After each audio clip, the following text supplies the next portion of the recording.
우리가 예수를 믿음으로 구원을 얻습니다. 예수를 믿음으로 의롭다 하심을 받습니다. 여러분, 결국 신앙생활의 핵심에는요, 예수를 믿는 믿음이 있습니다. 다른 것이 아닙니다.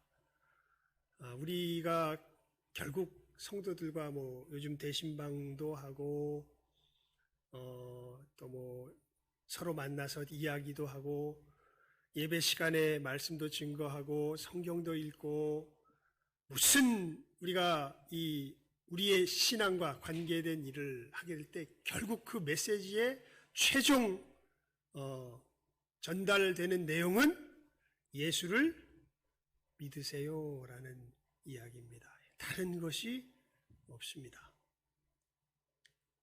예수를 믿으세요. 여러분, 우리가 열심히 살아야 됩니다. 내가 부족합니다. 막 계속 기도하다가요, 결국 그 기도의 진정한 깊은 끝에 들어가면 우리 심령 속에 주의 성령께서 무엇이라고 우리들에게 최종적인 메시지를 전해주실까요?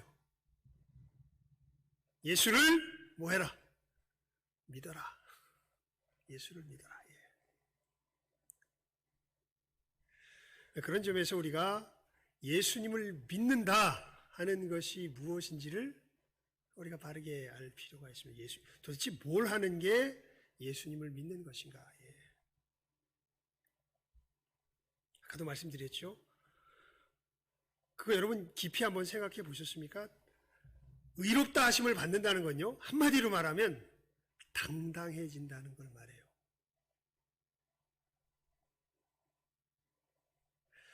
여러분 주변에 당당하십니까?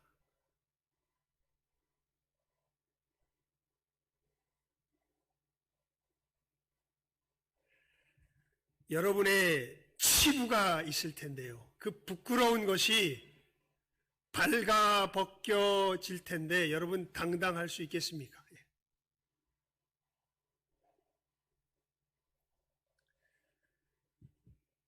예전에 그 티벳의 중예 이야기를 드렸었죠. 선교사가 가서 전도를 하는데 이 사람들이 예수님께서 당신의 죄를 위해서 죽으셨다고 말하는데 도무지 그 이야기를 이해를 못해요. 왜 이해를 못하는가 보니까 자기들이 죄인이라는 사실을 인식을 못해요. 왜 인식을 못하나 보니까 자기들은 생명을 해하지 않기 위해서 고기도 안 먹는다는 거예요. 평생을 안 먹었다는 거예요.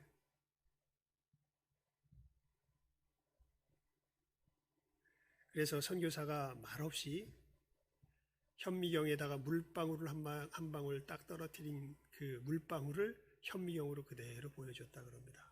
거기 보니까 뭐가 드글드글하고 있습니까? 살아 움직이는 생명체들이 드글드글하니 거기서 움직이고 있습니다. 그랬더니 그 티벳의 중들이 어떻게 했는 줄 아세요? 내가 결국 생명을 해하지 않는다고 하더니 그게 아니었군요. 내가 생명을 해했던 사람이었군요. 그렇게 자기 자신의 죄됨을 고백한 것이 아니라 그냥 그 현미경을 깨버리더랍니다. 나름 지켜온다고 애를 썼는데 사실은 제대로 지킨 게 아니었다라는 것이 탁 드러나니까 어떻게 해버려요?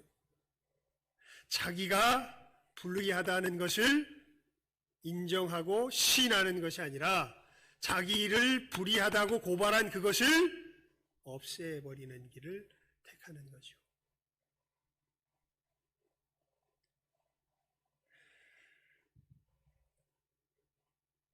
이런 사람은 예수를 안 믿고 구원 얻을 수 있습니다. 자기 양심에 진실로 한 점 부끄러움이 없는 사람이에요.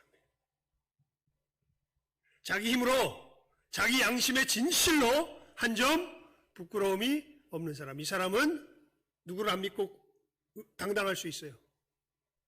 예수를 안 믿고 당당할 수 있어요. 그게 아까 말씀했죠.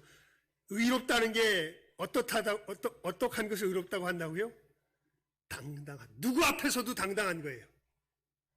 하나님 앞에서도 당당한 거예요. 그게 의로운 거예요, 사실은. 그러니까 예수를 믿으세요. 이야기는. 그러니까 여러분 이 말씀의 의미를 우리가 예수를 믿음으로 뭐 하심을 받는다고요? 의롭다 하심을 받는다고요. 예수를 믿음으로 구원 얻는다는 것은 예수를 믿음으로 의롭다 하심을 받는다는 것과 똑같은 말이에요. 그러니까 이 예수를 믿어서 의롭다 한다는 것은, 그러니까 다시 말씀을 드리지만, 우리가 하나님 앞에 한 줌 부끄러움도 없이 당당하게 어떻게 할 수 있다? 서 있을 수 있게 된다. 하나님과 그렇게 한 점 부끄러움도 없이 교제하며 교통하며 살아갈 수 있게 된다. 그게 예수를 믿음으로 말미암아 얻는 뭐예요? 구원의 모습이에요. 다른 것 아니에요. 구원 얻었다고 하는 것이. 의롭다 하심을 받았다, 구원을 얻었다는 것이 다른 것이 아닙니다. 근데 이 의가, 그러니까 이 부분이 이제 여러분 이게 놀라운 메시지죠. 우리는 이렇게 당당함 그러면 아주 뼛속 깊이 이 당당함을 누구 힘으로 이뤄내야 돼요? 내 힘으로 이뤄내야 돼요. 아주 뼛속 깊어요, 이게. 근데 복음이 이야기하는 그 내용이 뭐냐면 그 의를 내가 하나님 앞에 당당히 서게 되는 그 의인데 그 의를 누가 이루셨다는 거예요. 이게 간단하게 말하면 이게 복음의 내용이에요. 그 의를 누가 이루셨다는 거예요? 예수님께서 이루셨다는 거예요. 누구 때문에 내가 당당한 거 아니에요. 나 때문에 당당한 게 아니에요. 누구 때문에 진짜로 당당한 거예요, 근데? 예수님 때문에 가짜로 당당한 거예요? 진짜로 당당한 거예요? 진짜로 당당한 거예요. 거짓이 없어요. 누가 이 예수님으로 말미암는 당당함을 그 마음에 소유하게 되느냐? 누가요? 예수를 믿는 사람이에요. 그래서 그런 질문을 아주 그냥 습관적으로 던지죠. 어떻게 보면 교회 내에서. 당신 죽어서 하나님 앞에 당당히 천국에 갈 수 있다고 말할 수 있겠냐고. 하나님께서 내가 너를 천국으로 들어보내야 될 이유가 뭐겠냐고 물어보면 당신 뭐라고 대답할 수 있겠냐고. 여러분, 지금 오늘 당장 죽으면 천국에 들어갈 수 있겠습니까?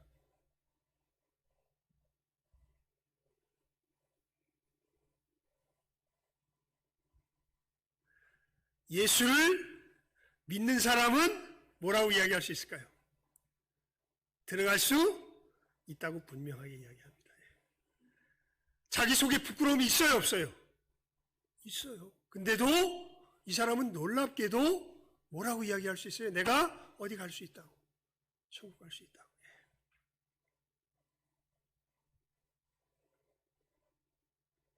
왜 그러냐 하면요. 이 사람은 진리를 안 사람이기 때문에 그래요. 진리를, 진짜를 안 거예요. 여러분,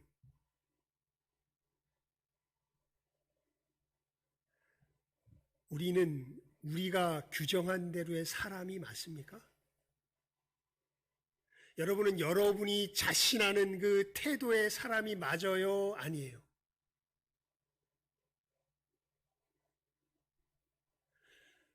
나는 내가 비록 실수는 잦아도 거짓말을 안 해. 근데 진짜 거짓말 안 해요?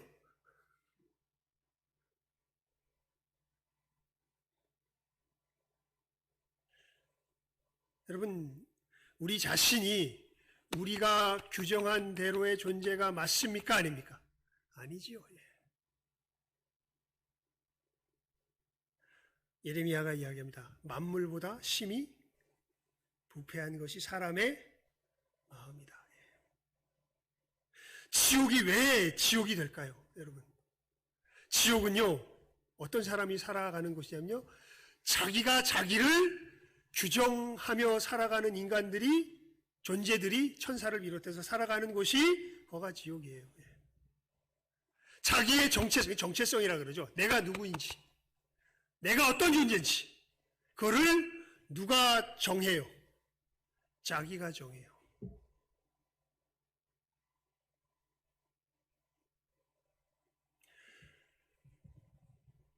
여러분, 어느 때인가 그럴 때가 있죠.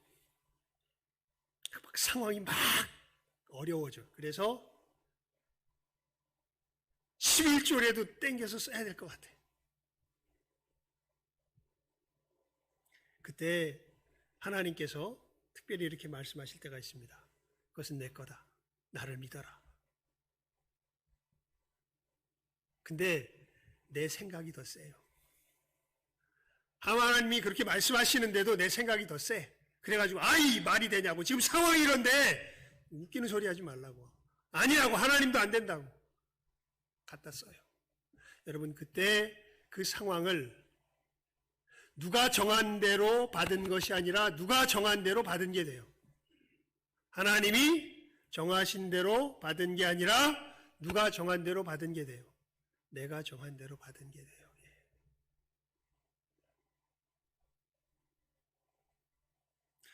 우리의 삶의 깊은 데 들어가 보면요, 결국 내가 누구인지를 둘 중에 하나의 존재가 사실은 정하고 있는 것을 보게 됩니다. 이건 누구도 피할 수가 없어요. 이건 뭐 천사건 사람이건 똑같습니다. 누구도 피할 수가 없어요. 이성적인 피조물이라면 누구나 똑같아요. 이게 하나님께서 우리에게 자유의지를 주셨기 때문에 이 두 음성이 늘 들려와요. 하나는 누가 정하는 것을 따르고자 해요. 나 자신이. 근데 이 나 자신은 이게 놀라운 거죠. 누구를 거역해요? 하나님을 거역해요. 내 양심 속에서 말씀하시는 하나님을 거역해요.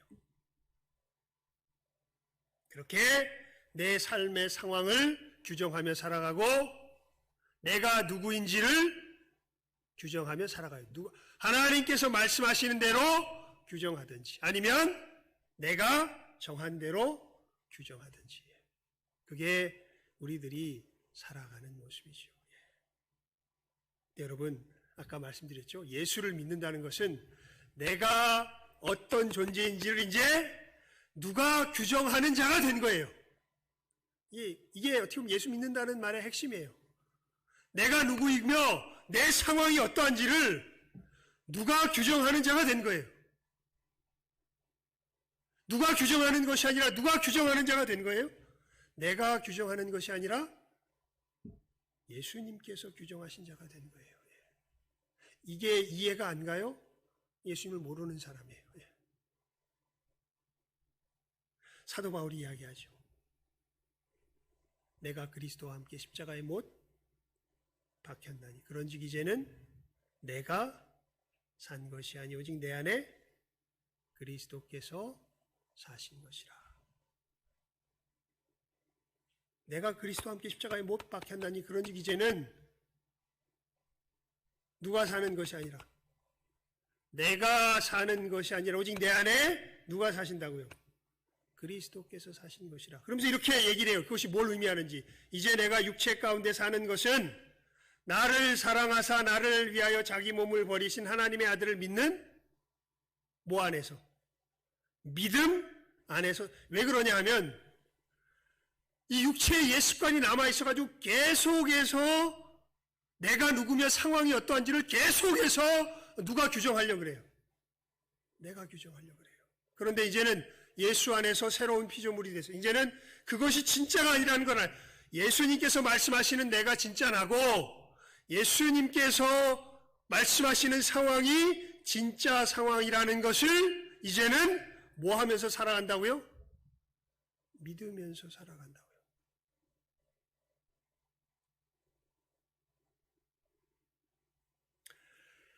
여러분, 그래서 믿음은요, 다른 것 아니에요. 믿음을 제대로 가지려면요, 하나님께서 행하신 것이 무엇인지를 제대로 봐야 돼요. 하나님께서 말씀하시는 것이 무엇인지를 제대로 봐야 돼요. 그렇지 않으면 아무리 믿고 싶어도 믿을 수가 없어요. 예. 뭘 믿는다는 거예요, 도대체? 그러니까 여러분, 우리 한국 사람의 신앙 속에서 굉장히 우리가 이게 엇나가기 쉬운 부분이 거기에 뭐냐? 우리는 믿음을 늘 강도로 측정하려고 그래요. 예수 믿어요? 믿어요. 이러면 믿음이 약한 거예요. 예수 믿어요? 믿습니다. 이러면 믿음이 좋은 거예요. 진정한 믿음은요, 내가 믿음을 세게 표현하느냐, 약하게 표현하느냐에 달린 게 아니에요. 진정한 믿음은 진짜로 나를 규정하는 대상, 내가 누구이며 내 상황이 어떠한지를 이야기하는 그 대상이 진짜로 누구인가 하는 것이 이게 진짜 믿음이에요, 사실.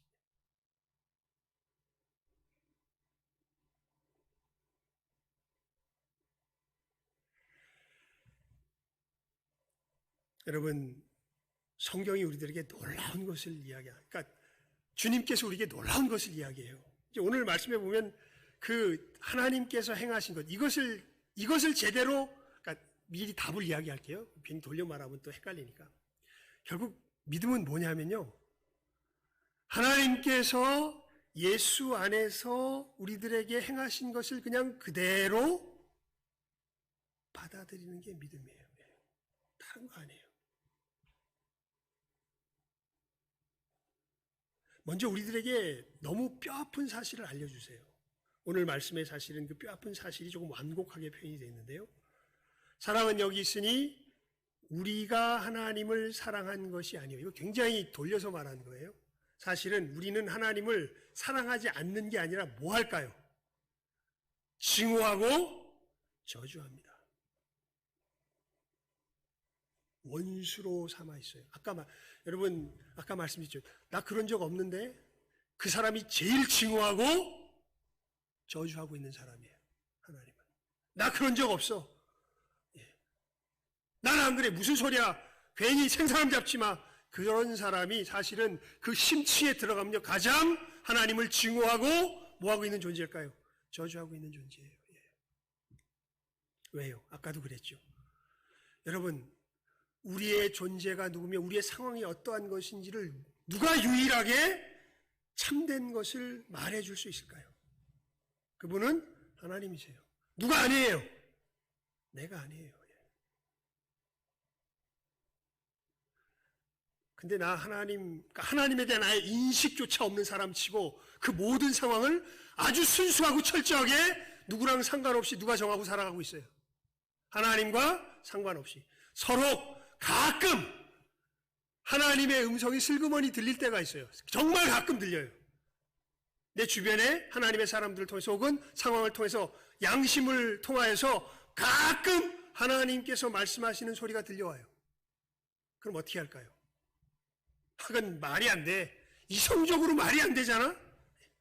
그놈의 이성이 얼마나 똑똑할까요? 제가 이 IQ가 좋은 사람은 아닌데요. 논쟁은 조금 할 줄 아는 것 같아요. 논쟁에서 들어가서 자기 자신이 그렇게 자신하는 부분에 있어서 완벽한 사람을 거의 못 봤습니다.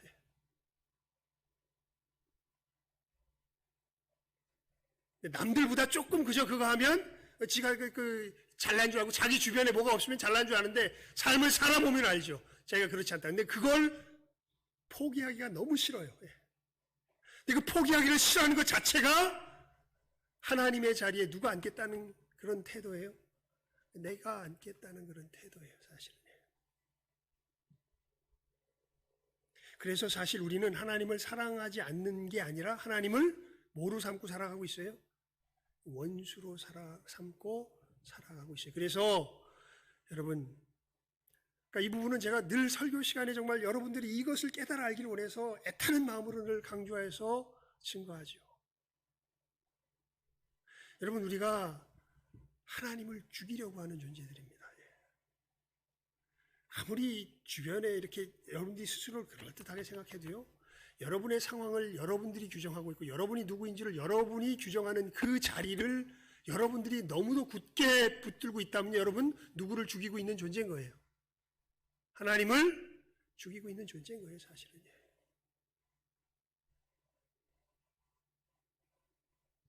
그래서 제가 이게 어떤 상황 속에서 제일 우리가 잘 와닿을까 보면 한마디만 하면 이 상황이죠. 자존심이 뭉개질 때. 여러분, 누구를 제일 용서하기 힘듭니까? 여러분, 살아가면서 누구를 제일 용서하기 힘들어요? 자존심을 뭉개는 자들이죠. 지가 서로 잘못됐다 할지라도 그것이 자기 자존심과 결부되기 시작하는 순간 우리가 그 사람의 자존심을 뭉개기 시작하면요, 자기가 잘못된 걸 알면서도 자기 자존심을 뭉개는 사람을 향하여서 사리를 품는 것이 우리들입니다.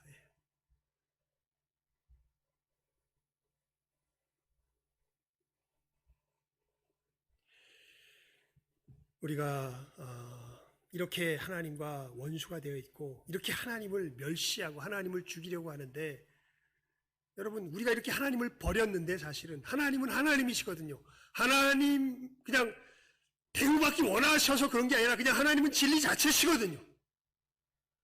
그분이 말씀하신 대로 돼야 모든 것들이 제대로 되거든요.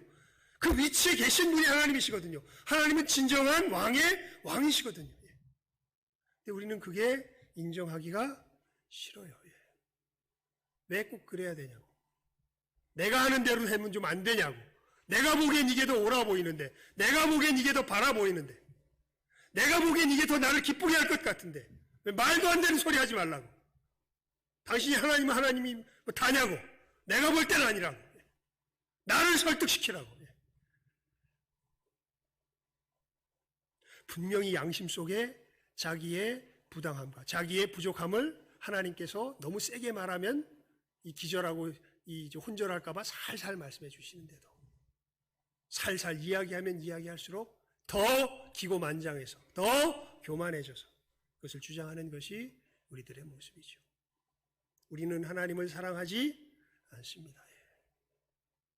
그래서 사랑하지 않는 정도가 아니라 하나님을 죽이려고 하죠. 죽여가고 있죠, 우리 삶 속에서. 그런데 이렇게 우리가 하나님을 죽이고자 할 때 하나님은 공의로우시기 때문에요, 그렇게 무시받으시면서 그대로 무시받으시는 그 죄악을, 그러니까 이건 굉장히 공정한 거예요. 우리가 하나님을 무시했기 때문에 인격적으로 하나님이 우리를 뭐 하는 게 당연해요. 동일하게 무시하는 게 당연해요. 근데 여러분, 하나님이 우리를 정말 우리가 무시했기 때문에 당연한 공의의 대가로 우리를 무시해버리면 우리 삶에 어떤 일이 벌어질까요?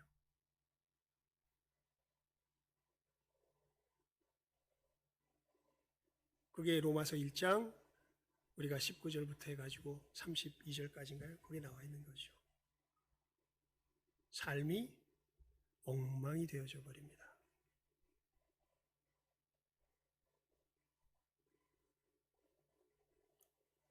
참, 저희 집안에 기도 제목이 하나 생겼습니다. 뭐냐면요, 어머니가 극도로 약해지시는데 아버지가 어머니가 밤에 잠을 자지 못하도록 계속 괴롭혀요. 근데 또 그래서 떨어져서 좀 계시라 그래도 그 무슨 매트 거기 꼭 있어야 된다고, 그 참 신기해요. 거기 가서 그냥 계속 두 분이 웃을 일이 아니라 정말 이제 동생이 옆에서 이렇게 돌보니까요. 어머니가 이제 화장실을 가는데 화장실 턱을 못 넘어가세요. 힘이 빠져가지고. 그래서 아버지한테 제발 그러지 좀 마시라고 그래도 말을 안 들으세요.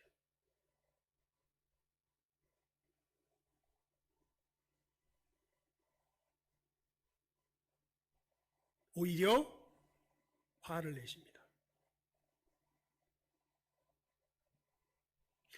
한마디로 말하면 자기가 살인, 그것을 얘기를 해줘도 모르시지 않는 것 같아요. 그런데 왜 나를 막느냐는 거죠.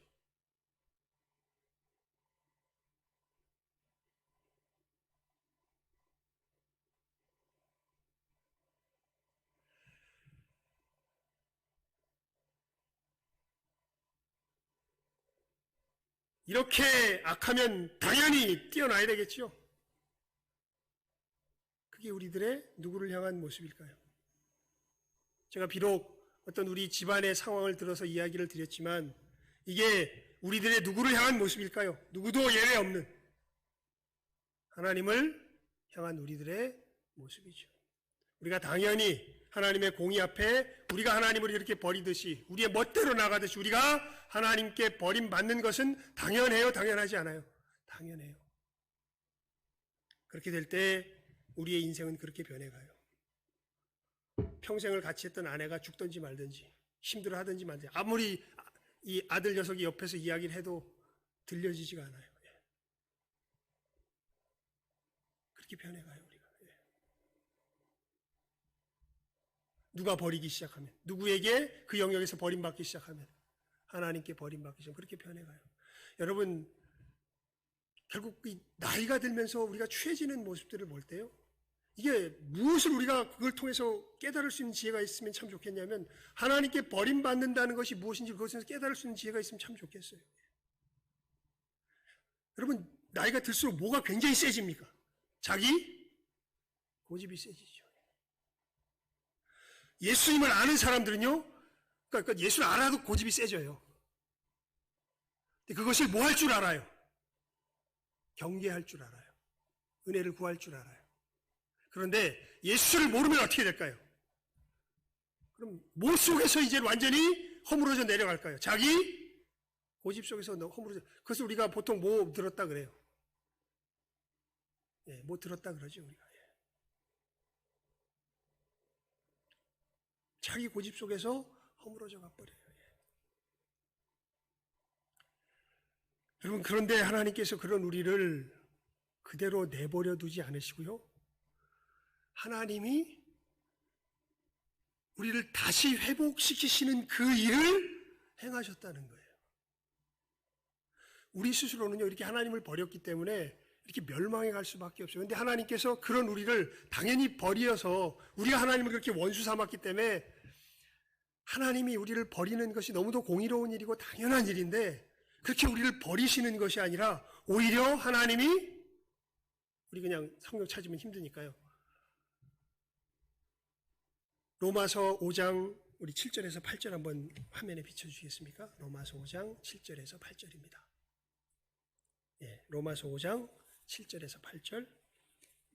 제가 말씀 부탁을 드렸는데 방송부 어떻게 안 됐나요? 로마서 5장 7절에서 8절. 안 되면 그냥 읽읍시다. 우리 찾아서 읽어보죠. 로마서 5장 7절에서 8절입니다. 제가 봉독합니다. 의인을 위하여 죽는 자가 쉽지 않고 선인을 위하여 용감히 죽는 자가 혹 있거니와 우리가 아직 죄인 되었을 때에 그리스도께서 우리를 위하여 죽으심으로 하나님께서 우리에게 대한 자기의 사랑을 확증하셨느니라.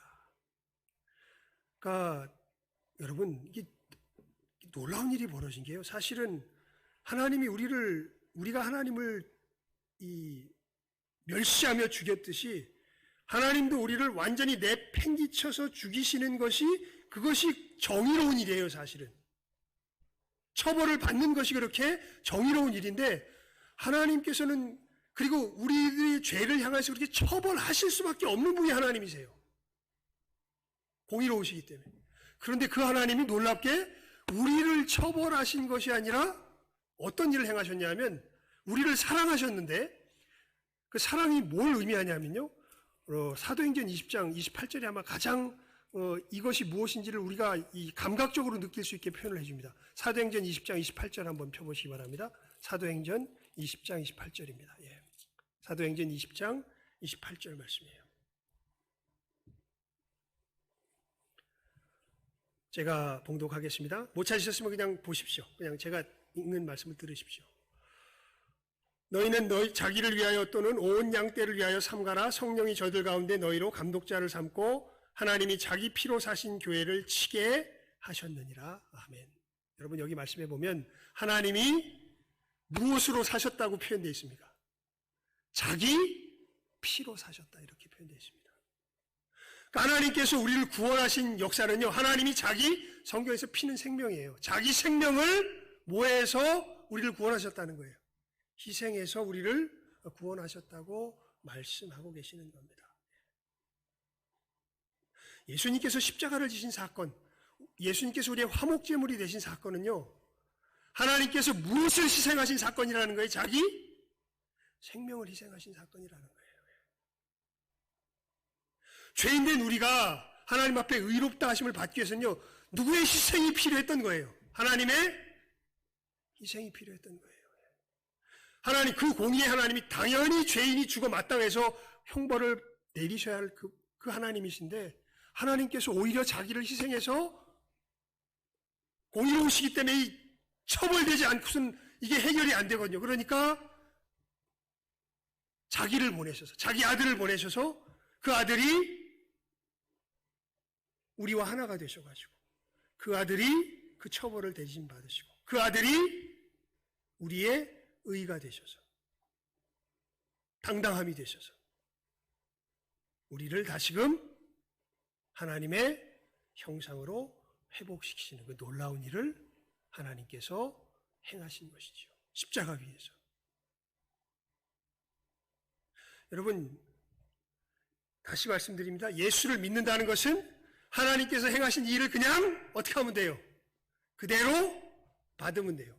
이게 뭔지를 이게 설명을 하려니까 이런 식의 풀어서 하는 설명은 이게 잘 설명이 안 되는 것 같아서 이걸 어떻게 알려드릴까 하다가 이것을 그나마 잘 우리가 이해할 수 있도록 우리 하나님께서 삶 가운데 보여주신 좋은 예가 하나 있어서 그것을 소개함으로 오늘 말씀을 마칠까 합니다. 여러분, 스테파니라는 사람에 대해서 제가 지난주하고 지지난주에 한번 소개를 해드린 적이 있죠. 이게 참 인간적으로 보면 굉장히 비극적인 분이었죠. 그런데 이분은 정말 누구보다도 놀라운 삶을 지금 살고 계시는 분인데요. 6.25 전쟁 때 미군 군사와 우리나라 처녀가 사실은 난 아이가 바로 이 스테판이라는 사람이고 이 여자가 결국은 새롭게 전쟁통에 정말 힘들었던 상황 아닙니까? 지금 우리 시대는 그걸 저도 모르죠. 풍요 속에서 살았으니까요. 정말 빈곤했던 그 시절에 먹고 살기 위해서 시집을 가야 되는 어떤 그런 상황들이 닥쳤을 거고 그 속에서 자기가 이런 아이가 있다라는 것은 절대 사실 알려서는 안 될 비밀이 됐었던 것이었겠고요. 그래서 3살 된 아이를 버리죠. 3살 된 아이를 4살인가요? 3살인가요? 하여튼 그 3살 그 어린 아이를 버립니다. 예. 겨우 말할 줄 알고 걸어 다닐 줄 아는 그 여자아이를 버리죠. 그리고 그 아이가 정말 남의 것을 훔쳐먹고 동굴에서 지내고 그렇게 살아가다가 7살 때 정말 이 극적으로 고아원에 구출이 되죠. 그러니까 그 마지막, 이것은 뭐 자세히 읽으면은 이제 너무 길기 때문에 이 앞부분은 제가 좀 요약을 해서 이 사람의 생을 좀 소개를 드립니다. 그렇게 시골에서 정말 그러니까 쥐를 정말 잘 잡았다 그래요. 쥐가 이렇게 보면 이렇게 쏙 뭐 내면은 때가 있다 그래요. 그때 머리 탁 해가지고 하면 쥐를 잡아서 얘가 쥐고기에서 먹고 그렇게 해가지고 연명하는데 곡식 훔쳐 먹고 하니까 농부들이 그 당시에는 정말 각박하잖아요. 그 점에 있어서는 이 애는 있어서는 안 된다 해가지고 죽이려고 이 애를 갖다가 물레방에 물틀에다 묶어가지고 이렇게 그냥 물속에다 이렇게 계속 물고기 비슷한 걸 막 시키고 있는데 누군가 나타나가지고 겨우 구해줘서 살아나고 그렇게 하다가 대전이라는 곳으로 흘러 가게 됐다 그래요. 7살 때. 7살 때 가보니까 거지들이 모여 사는 촌에 들어가서 거기서 이제 7살짜리 아이가 누가 자기를 이렇게 반갑게 맞아주니까 그 거지 있는 사람들이 거지의 인성 거기 가서 같이 먹을 것도 주고 잠자리도 주고 얘기도 해주고 해서 되게 좋은 줄 알았더니 7살밖에 되지 않은 아이인데 걔를 성추행을 하면서 하는 그런 놀이개로서 삶을 살아가고 그것이 자기가 잘못된 걸 알지만 그냥 당연히 그렇게 해야 되는 것인가 보다라고 순응하면서 살아가는 가운데 있다가 그 삶을 더 이상 못 견디겠더랍니다. 그래서 거기서 도망 나와서 다시 시골로 가야 되겠다 하는데 가다가 그만 그때 콜레라죠. 지금 우린 코로나인데 그때는 콜레라라 그러더라고요. 콜레라가 유행을 하면서 많은 사람들이 죽어가는데 자기처럼 죽어가는 어떤 불쌍한 아이를 하나 구해주려고 하다가 걔를 데리고서 이제 같이 시골로 가려고 그렇게 하다가 농부들의 이 음식을 훔쳐 먹다가 걸려가지고 이 농부들이 그러니까 쥐가 득실거리는 누구도 거기 가지 그러니까 전염병이 창궐하는 원상지 같은 곳이었나 봐. 거기다가 그 아이와 그 어린 아이를 스테파니하고 그 어린 아이를 갖다가 집어 던져놓고 얘가 정신을 잃습니다. 그런데 놀랍게도 하나님께서 월드비전에 속했던 이 봉사 구호단체의 어떤 한 루터교에 속했던 어떤 한 여자분이 마지막 자기가 이 고향으로 돌아가기 전에 돌아보다가 그 장소를 우연히 찾아가게 되고 그 아이를 구출해내서 고아원에 이제 겨우 눈을 떠보니까 고아원에 있게 된 거죠. 이때부터 제가 좀 그냥 이것을 읽어드리는 게 좋을 것 같아요. 고아원에 가니 거처는 해결됐지만 그곳을 집이라고 하기는 어려웠다. 환경이 열악해서 그리고 이 이야기는 리 스트로벨이라고 하는 저널리스트입니다. 정말 무신론자 저널리스트였는데 미국에서 굉장히 좋은 대학 나오고 여러 가지 상도 받았던 저널리스트인데 그래서 예수님 안 계시다고 그냥 굉장한 그 무신론적인 관점을 가지고 있었던 사람인데 자기 아내 따라서 교회 가서 예수님에 대해서 연구하다가 뒤집어지게 되고 예수님 만나서 결국 목사님이 되신 분이에요. 이분이 저널리스트이기 때문에 이렇게 예수님을 극적으로 만난 사람들을 만나서 인터뷰한 내용 중에 하나가 이제 이 이야기입니다. 환경이 열악해서 옥외 변소를 쓰고 거적을 깔고 자야 했으며 관심이 필요한 아이가 수백 명에 달했다. 저는 제일 나이가 많은 축에 들었어요. 스테파니가 말했다. 아기를 돌보는 게 제 일이었습니다. 기저귀를 빨아서 널고 개고 갈아줬어요. 일할 때도 아기들을 업고 했고요. 아기들이 사랑스러웠어요. 사랑. 스테파니의 인생 이야기에서 처음 등장한 단어였다. 당신에게 그것은 새로운 감정이었나요? 아이들과의 관계가 깊어져 가면서 말입니다. 정말 그랬어요. 아이들 구역에 들어가니까 전부 다 안아달라고 팔을 벌리는 거예요. 그때 사랑받는다는 느낌이 들었어요. 간사들은 시간이 모자라 아기들을 다 돌볼 수 없어서 제가 아기들을 안아주고 노래 불러주고 업고 다녔어요. 그러다 가끔 아기 한 명씩 사라졌어요. 사라지다니요. 처음엔 잘 몰랐는데 나중에 아기가 어디로 갔느냐고 물으니 미국으로 갔다고 하더군요. 입양된 거군요. 예. 그런데 전 입양이 무슨 뜻인지 몰랐어요. 그러니까 7살, 8살 배운 것도 없고 그냥 그렇게 살았으니까요. 아기가 미국으로 간 게 좋은 일이라는 것만 알았지요. 하루는 원장님이 어느 미국인 부부가 남자 아기를 입양하러 온다고 하더군요. 전 부지런히 아기들을 준비시켰어요. 목욕을 시켜 머리도 빗기고 건강해 보이도록 뺨도 살짝 꼬집어주고 누더기나마 최대한 좋은 것을 입혔죠. 이튿날 고아원에 초인종이 울렸습니다. 간사가 문을 열어주자 골리앗 같은 아저씨가 들어오는데 키만 큰 게 아니라 몸집도 대단했어요. 당시 한국에는 부자들만 살이 쪘기 때문에 저는 그 사람이 세상에서 제일 부자인 줄 알았답니다. 골리앗 아저씨가 옆으로 비키나자 부인이 들어왔는데 그분도 그다지 작지 않았어요. 그분들은 영어로 말했고 통역관이 딸려 있었습니다. 복도에 아기들 요람이 쭉 놓여 있었죠. 저는 골리앗 아저씨가 한 아기를 조심히 안아서 자기 목 아래 가까이 대는 것을 지켜봤어요. 그 장면을 회상하며 스테파니의 얼굴이 환해졌다. 저는 그분에게 홀딱 빠져들었어요. 아기를 그렇게 안는 남자는 처음 본 것 같았어요. 아기를 뺨까지 안아 올려 입도 맞추고 말도 걸고 그랬죠. 그런데 왠지 제 안에 감정이 복받치는 거예요. 그분이 그 아기를 내려놓고 다른 아기를 들어올리는 사이에 저도 모르게 그분에게 점점 다가갔어요. 정말 신기했던 거죠. 골리앗 아저씨가 두 번째 아기를 안아 얼굴에 바짝 댔을 때 그분 눈을 봤어요. 눈물을 흘리고 있더군요. 그 모습에 제 심장이 두근두근 뛰기 시작했어요. 그게 좋은 일이라는 걸 알았기 때문이에요. 제 안에서 이 사람은 좋은 사람이다 하는 말이 들려왔어요.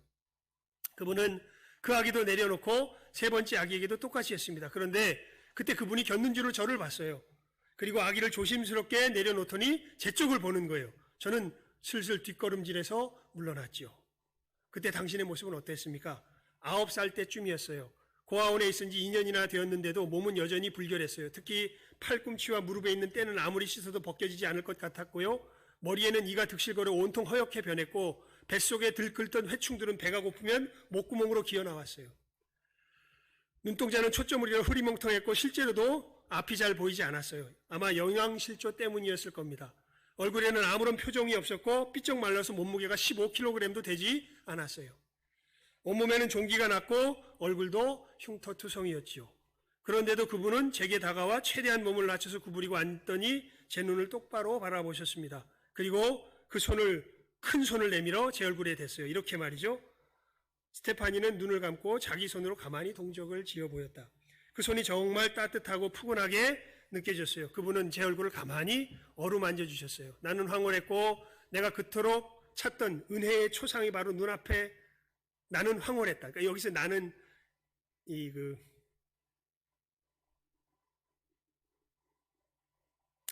스테파니가 이제 스스로 이렇게 회고하면서 하는 말입니다. 내가 그토록 찾던 은혜의 초상이 바로 눈앞에 있었다. 아무것도 내보일 게 없는 한 아이를 열망에 찬 아버지가 아무런 조건 없이 감싸 안았다. 아이는 무언가를 성취하지도 칭찬받을 만한 일도 하지 않았다. 그저 상처투성이의 가녀리고 연약한 존재일 뿐이었다. 내 눈이 젖어들었다. 아버지의 사랑이 이런 거라면 어쩌면 하늘 아버지의 사랑도 그러할지 모른다. 그때 차마 믿지 못할 일이 벌어졌다. 얼굴에 닿은 손의 감촉이 정말 좋았어요. 스테파니가 내게 말했다. 속으로 쟤만 가만히 있기를, 손을 떼지 말기를 하고 중얼거렸죠. 그런데 그 전에 제게 그렇게 다가왔던 사람이 전혀 없었기 때문에 어떻게 반응해야 좋을지 몰랐어요. 그래서 어떻게 했습니까? 어떻게 했을까요? 자신의 행동에 아직도 어이가 없다는 듯 그녀의 눈이 휘둥그레졌다. 손을 획 뿌리쳐버리고 그분의 눈을 쳐다보며 침을 뱉었어요. 2번이나. 그리고 달아나 옷장에 숨었답니다. 예.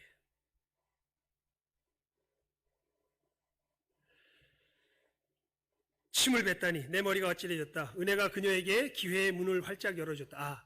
여기서 나는 황홀했다는 이 스트로베리인 것 같네요. 희망과 안전의 미래의 문이었다. 그런데 스테파니는 일부러 그 문을 쾅 닫아버린 것이다. 내가 물었다. 어떻게 그럴 수가 있었어요? 하지만 스테파니가 자세히 설명하려는 사이에 내게 물밀듯이 밀려드는 기억이 있었다. 회의감에 빠져 방황하던 시절에 나도 하나님이 다가오실 때마다 내 얼굴에 닿은 그분의 손을 확 뿌리치곤 했다. 어렸을 때 한 번은 교회 선생님이 하나님의 사랑에 대해 열변을 토한 적이 있다. 나는 믿음에 끌렸지만 어색한 감정 때문에 뒤로 물러났다.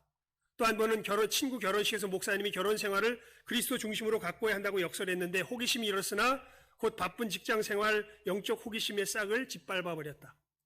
믿지도 않는 하나님께 간절히 부르짖은 적도 있었다. 갓 태어난 우리 딸이 정체불명의 병으로 목숨이 위태로웠을 때 아기를 치유해달라고 기도했다. 갑자기 정말 불가사의하게 아기가 완치됐지만 나는 기도했던 일을 금방 잊은 채 그것을 현대의학의 기적이라고 여겼다. 의사조차 그 치유를 설명할 길이 없었는데도 말이다. 솔직히 영적 기회의 문이 스스로 닫히도록 내버려둔 게 한두 번이 아니었다. 스테파니의 이야기는 거기서 끝났을 수도 있었다. 그런데 고아원을 찾아왔던 그 부부는 믿기지 않을 만큼 집요했다. 첫날 그녀가 거부했는데도 그들은 마음을 거두지 않고 이튿날 다시 왔다. 원장실로 갔는데 그 외국인 부부가 있는 거예요. 스테파니가 내게 말했다. 이런 생각이 들었어요. 이제 나는 죽었구나. 이제 그 일로 벌을 받을 거야. 사정없이 때리겠지? 그런데 통역관이 그 부부, 그러니까 저한테 마냥 낯선 외국인이야 마음이 넓어 아이들을 보며 눈물을 흘리던 거구의 남자를 가리키며 이분들이 너를 집으로 데려가고 싶다고 하시는구나 그러는 겁니다. 그때는 제가 입양됐던 걸 몰랐어요. 그 집에 식모가 되는 줄 알았죠. 그 당시에 한국에서는 그랬거든요. 아이가 일정한 나이가 되면 부잣집에 몸쪽으로 팔려갔어요. 식모가 되는 거라면 그녀도 어느 정도 상상할 수 있었다. 빚진 마음으로 열심히 일한다면 그분들의 호의에 보답할 수 있을 테니까 밥값은 할 수 있을 것 같았다. 사실 그녀로서는 식모가 된다는 것 말고는 도저히 그 상황을 납득할 수 없었다. 조금만 더 읽겠습니다. 이 다음에 이제 예수를 믿는다는 게 어떤 것인지를 너무나 잘 보여주고 있기 때문에 그래요. 머윈 부부는 원래 남자아이를 입양하여 스티븐이라고 부르려 했었다. 그래서 새로 생긴 여린 딸에게 스테판이라는 이름을 주었다. 그들의 한국집은 서양의 기준으로 보면 수수했지만 스테파니가 보기에는 아주 컸다. 냉장고, 수세식 변기, 침대를 그때 처음 봤어요. 와, 여기서 일하면 재밌겠다 하는 생각이 들었죠. 그때 한국에는 부자들만 먹을 수 있었던 달걀도 있었어요. 두 분은 저를 깨끗이 씻기고 건강해지라고 약도 먹이셨어요. 때마다 먹여주고 밤에는 잠자리에 뉘어주고 새 옷도 사주셨죠. 그런데 일은 시키지 않는 거예요. 그래서 혼란스러웠나요? 예. 왜 그런지 몇 달 동안 궁금했지만 두려워서 말을 꺼내지 못했어요. 마을에 나가면 모두 저를 대단한 존재인 양 대했어요. 그러니까 아직 한국이죠. 이해가 안 됐죠. 튀기라고 놀림받던 애가 이제 공주 취급을 받으니까요. 그러던 어느 날 한 여자아이가 저한테 미국 사람 냄새가 난다는 거예요. 제가 무슨 소리냐고 했더니 저한테 치즈 냄새가 난대요. 한국 아이들은 늘 외국인들이 치즈 냄새를 풍긴다고 했거든요. 그래서 제가 그랬죠. 아니야, 난 미국 사람이 아니야. 근데 이 미국 사람들 정말 웃긴다? 아직 나한테 일을 안 시켜. 정말 잘해준다니까? 그 아이는 놀란 표정으로 저를 보며 말했어요. 스테파니, 네가 그 집의 딸인 걸 모른단 말이야? 그때까지 저는 한 번도 그렇게 생각한 적이 없었어요. 그래서 그렇죠. 아니야, 난 그 집의 딸이 아니야. 그랬더니 그 아이가 넌 그 집의 딸이야. 넌 그 집의 딸이라고 그러더라고요. 정말 충격이었습니다. 돌아서서 언덕 위 우리 집으로 달려가면서 이런 생각을 했습니다. 나는 이 집의 딸이다. 딸이다. 딸이다. 아, 그래서 나를 이렇게 대했구나. 그래서 아무도 나를 때리지 않았구나. 그래서 나를 아무도 튀기라 부르지 않았구나. 나는 이 집의 딸이다. 집 안으로 달려 들어간 저는 의자에 앉아있던 엄마에게 한국말로 외쳤어요. 나는 엄마 딸이에요. 엄마가 아직 한국말을 못해서 일꾼 하나가 제 말을 통역해 줬습니다. 그 말을 듣고 엄마의 눈에서 눈물이 주르르 흘러내렸어요. 엄마가는 고개를 끄덕이며 제게 말씀하셨어요. 그래, 스테파니, 너는 내 딸이야. 그때 기분이 어땠습니까? 여태껏 스테파니는 상상을 초월하는 학대, 고생, 버려짐, 거부당함, 치욕, 고통까지 이런 일들을 이야기할 때는 허심탄회하게 이야기했습니다. 그런데 이 대목에서는 머뭇거렸습니다. 마땅한 말을 찾을 수가 없었던 것이죠. 기분이 스테파니는 그렇게 말문을 뗐다가 포기해 버렸다. 그건 이 사람이 이제 리 스트로베리 이 사람과 대답하니까요. 그건 말로 다 표현할 수가 없어요. 말로는 도저히 안 돼요. 때로 언어는 은혜를 담아낼 수 없다. 여러분, 스테파니가 그 선교사 집의 딸이 되는데 필요한 게 뭔가요? 스테파니가 해야 될 게 뭔가요? 아무것도 없습니다. 그냥 자기가 딸이 됐다는 걸 어떻게 하면 됐던 거예요? 받아들이면 됐던 거예요. 신고처럼 열심히 일할 필요가 없어서 이미 나를 뭘로 받은 거예요. 선교사는 딸로. 근데 정작 그것을 그 자리에 있으면서 누가 받아들이지 못했던 거예요. 그 스테파니가 받아들이지 못했던 거예요. 예수를 믿는 것도 똑같아요. 이미 하나님께서 예수 그리스도 안에서 우리가 하나님 앞에 자녀가 되도록 모든 일을 다 어떻게 하셨어요? 이루어 완성하셨어요. 그래서 우린 그냥 그것을 예수님께서 다 완성하셨다는 그 이야기를 뭐 하기만 하면 돼요? 받아들이기만 하면 돼요. 다른 게 필요해요? 필요 없어요? 필요 없어요. 뭐 하기만 하면 돼요? 받아들이기만 하면 돼요. 여러분, 이게 예수를 뭐 하는 거예요? 믿는 거예요. 예수님 안에서 다 성취되었다고 그냥 그것을 뭐 하기만 하면 돼요? 받아들이기만 하면 돼요.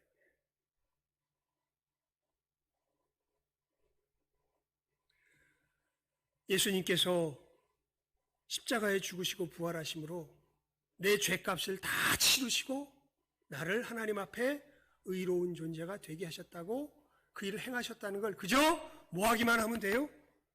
받아들이기만 하면 돼요. 다른 게 필요 없어요? 있어요? 필요 없어요.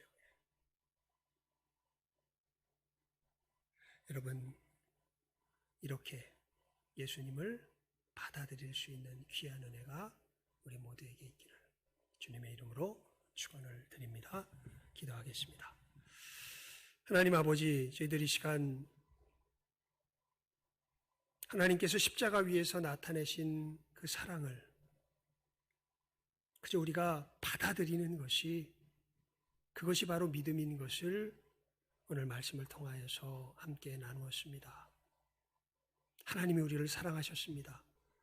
그래서 우리의 힘으로는 절대 이룰 수 없는 그 길이었기에 하나님께서 모든 것을 자기의 생명을 희생하시면서 모든 죄값을 씻으시고 모든 완전한 의를 마련하여 주셔서 우리들에게 그대로 안겨주셨습니다.